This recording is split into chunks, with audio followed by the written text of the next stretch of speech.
ಒಮ್ಮೆ ಒಬ್ಬ ಪುರೋಹಿತ ಸಂತೆಗೆ ಹೋಗ್ತಾನೆ. ಸಂತೆಯಲ್ಲಿ ಸುತ್ತಾಡ್ತಿರ್ಬೇಕಾದ್ರೆ ಅವನಿಗೊಂದು ಮಡಿಕೆ ಕಾಣಕ್ಕೆ ಸಿಗುತ್ತೆ. ಮಡಿಕೆ ನೋಡಿದ ಕೂಡಲೇ ಅವನಿಗೆ ಬಹಳ ಖುಷಿ ಆಗುತ್ತೆ. ಅದು ಬಹಳ ಚೆನ್ನಾಗಿತ್ತು. ಅದನ್ನ ನೋಡ್ಕೊಂಡು ಅವನು ಹೇಳ್ತಾನೆ, ವಾ ನೀನ್ ಎಷ್ಟು ಚೆನ್ನಾಗಿದ್ಯಲ್ಲ ಅಂತ ಹೇಳ್ತಾನೆ. ಅಷ್ಟೊತ್ತಿಗೆ ಆ ಮಡಿಕೆ ಮಾತಾಡಕ್ಕೆ ಸ್ಟಾರ್ಟ್ ಮಾಡುತ್ತೆ.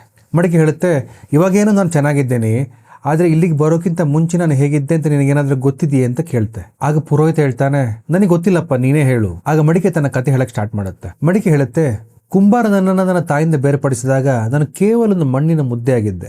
ಅವನು ನನ್ನನ್ನು ನನ್ನ ಭೂಮಿ ತಾಯಿಂದ ಬೇರ್ಪಡಿಸಿದಾಗ ನಂಗೆ ತುಂಬಾ ನೋವಾಯ್ತು. ನಾನು ಅವನಲ್ಲಿ ಕೇಳಿದೆ, ನೀನ್ ಯಾಕೆ ಹೀಗೆ ಮಾಡ್ತಾ ಇದ್ದೀಯಾ ಅಂತ. ಕುಂಬಾರ ಹೇಳ್ದ, ಸ್ವಲ್ಪ ತಾಳು. ಆಮೇಲೆ ಅವನು ನನ್ನನ್ನು ಚಕ್ರದಲ್ಲಿ ಹಾಕ್ಬಿಟ್ಟು ಗೀರನ ತಿರುಗಿಸಿದ. ನಾನು ಕೇಳಿದೆ, ನೀನೆಂತ ಕ್ರೂರಿ, ನೀನ್ ಯಾಕೆ ಹೀಗೆ ಮಾಡ್ತಾ ಇದ್ಯಾ. ಆಗ ಅವನು ಹೇಳ್ದ, ಸ್ವಲ್ಪ ತಾಳು.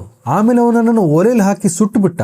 ನಾನು ಅವನಲ್ಲಿ ಮತ್ತೆ ಕೇಳಿದೆ, ನೀನೆಂಥ ಕ್ರೂರಿ, ಯಾಕೆ ಕ್ರೂರತನ ಮಾಡ್ತಾ ಇದ್ಯಾ. ಅವನು ಹೇಳ್ದ, ಸ್ವಲ್ಪ ತಾಳು. ಇದೆಲ್ಲ ಆದ್ಮೇಲೆ ಕೊನೆಗೆ ಅವನು ನನ್ನ ಮೇಲೆ ಬಣ್ಣ ಹಚ್ಚಿದ.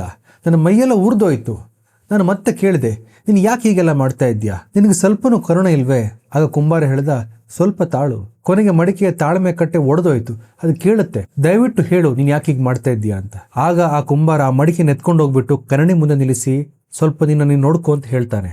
ಮಡಿಕೆ ಕನ್ನಡಿಯಲ್ಲಿ ತನ್ನ ಪ್ರತಿಬಿಂಬವನ್ನು ನೋಡುತ್ತೆ. ವಾ, ನಾನು ಎಷ್ಟು ಚೆನ್ನಾಗಿ ಕಾಣಿಸ್ತಾ ಇದ್ದೀನಿ, ಅದಕ್ಕೆ ಅದರ ಕಣ್ಣುಗಳನ್ನು ನಂಬಕ್ ಸಾಧ್ಯವಾಗಲ್ಲ, ಎಷ್ಟು ಸುಂದರವಾಗಿದ್ದೀನಿ. ಮಡಿಕೆಯ ಕತೆ ಕೇಳಿ ಪುರೋಹಿತನಿಗೆ ಬಹಳ ಖುಷಿ ಆಗುತ್ತೆ ಮತ್ತು ಅದ್ರ ಮೇಲೆ ಕರುಣೆನೂ ಬರುತ್ತೆ. ಪುರೋಹಿತ ಹೇಳ್ತಾನೆ, ನೀನ್ ಬಾ ನನ್ನ ಜೊತೆ, ನೀನ್ ಇರಬೇಕಾದಂತ ಜಾಗ ಇದಲ್ಲ ಅಂತ ಹೇಳ್ಕೊಂಡು ಆ ಮಡಿಕೆಯನ್ನ ತನ್ನ ಜೊತೆ ತನ್ನ ಮನೆ ಕೊಂಡೋಗ್ತಾನೆ. ಮರುದಿನ ಪುರೋಹಿತ ತನ್ನ ಇಷ್ಟ ದೇವರಾದಂತಹ ನಾರಾಯಣನಿಗೆ ಪೂಜೆ ಮಾಡಬೇಕಾದ್ರೆ ದೇವರಿಗೆ ಸಮರ್ಪಣೆ ಮಾಡಬೇಕಾದಂತಹ ನೈವೇದ್ಯವನ್ನು ಹೊತ್ಕೊಂಡು ಆ ಮಡಿಕೆಯಲ್ಲಿ ಕೂತಿತ್ತು.